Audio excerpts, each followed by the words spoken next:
Bonjour à tous. Vous m'avez posé autant de belles questions. Je pensais que ce serait une bonne idée d'avoir un expert pour nous aider. I'll switch to English because the answers are going to be in English. So the question that I have here, should the Indian Act be abolished? Why does it have an inaccurate word in it still? I thought this was such an interesting question. I sent it along with some others to Dustin Louis, a professor at the Workland School of Education, and he very graciously was able to answer the question. So the answer that you will be seeing is provided by him, and it will be read by me. This is a complex question to answer, as it is important to remember that not all Indigenous people have the same perspective on this topic. What I can share are some common perspectives I have read, heard from other Indigenous peoples, and may hold myself. But like any other community, there is a substantial range in perspectives among Indigenous peoples regarding the Indian Act. Imagine if you went to the 10 houses or apartment units closest to you and asked a question about how the provincial government should operate. I'm guessing you'd get 10 different answers. Indigenous communities are no different.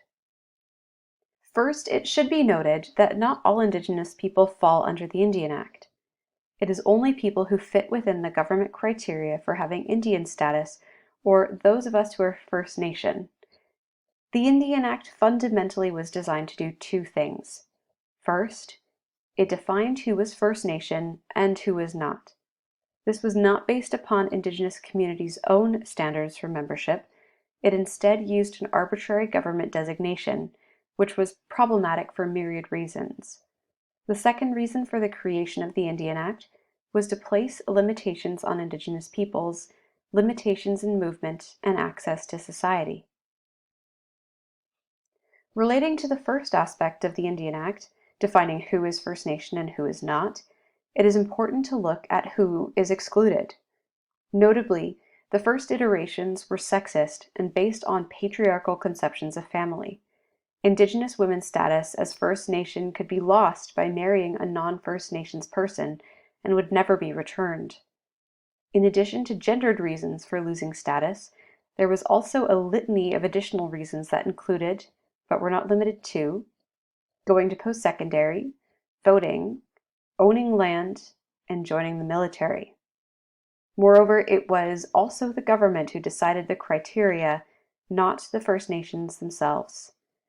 This element of the Indian Act is oppressive, since it is a settler government that is telling Indigenous folks who is a part of their community and who is not. When we consider if we should abolish the Indian Act, the contemporary and historic definitions of who is included could be one argument for an abolishment. However, if we do, what takes its place? This is the crux of the argument. If not the Indian Act, then what?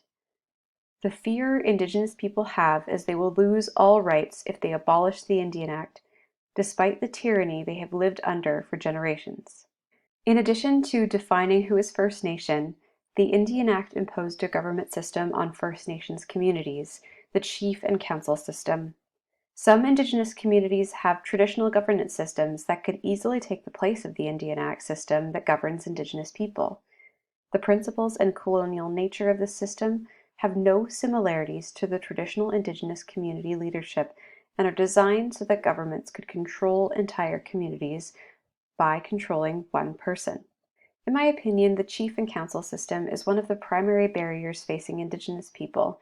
Until we have some semblance of control of the governance systems we use to organize ourselves, we will be in a precarious position. The difficulty of bringing back traditional governments is some of them disappeared during the residential school era.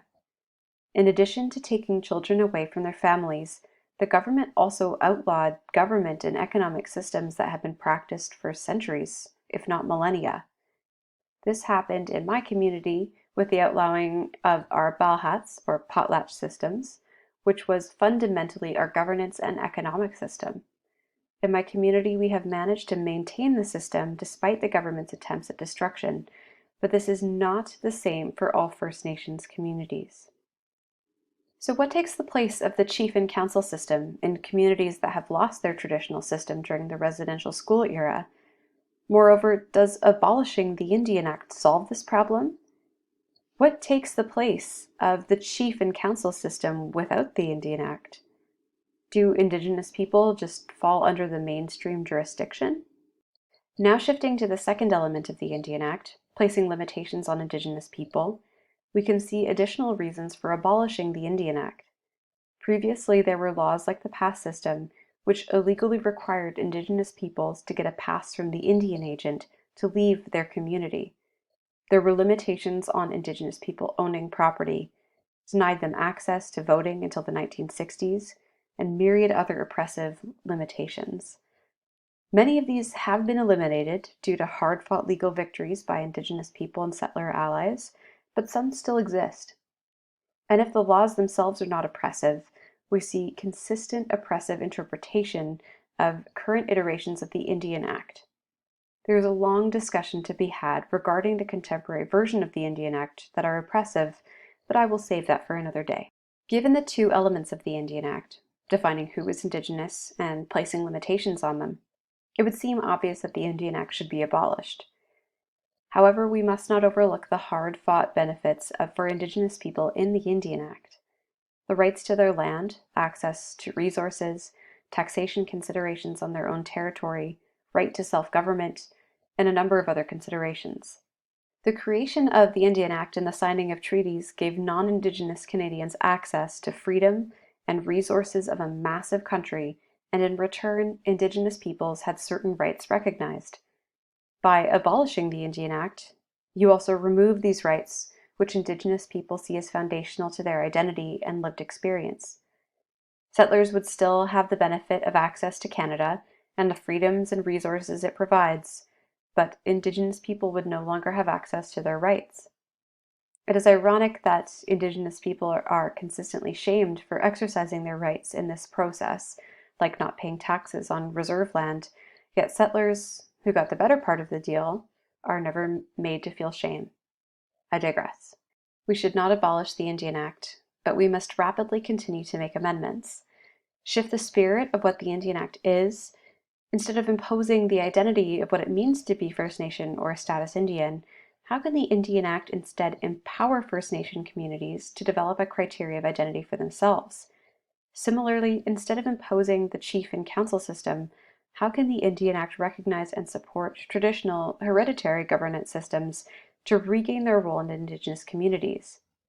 To be clear, these would not be identical to the ways they were practiced in the past.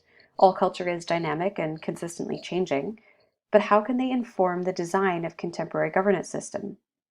Instead of limiting Indigenous peoples' movements and access, how can it recognize the unique position of Indigenous peoples in this country? While I agree that elements of the Indian Act need to be removed and the spirit of the document needs to shift, I do not think Indigenous peoples would or should allow that to happen, as we would be giving up rights that have been hard fought for by generations of Indigenous people. Moreover, we would be giving up our rights and responsibilities to the land.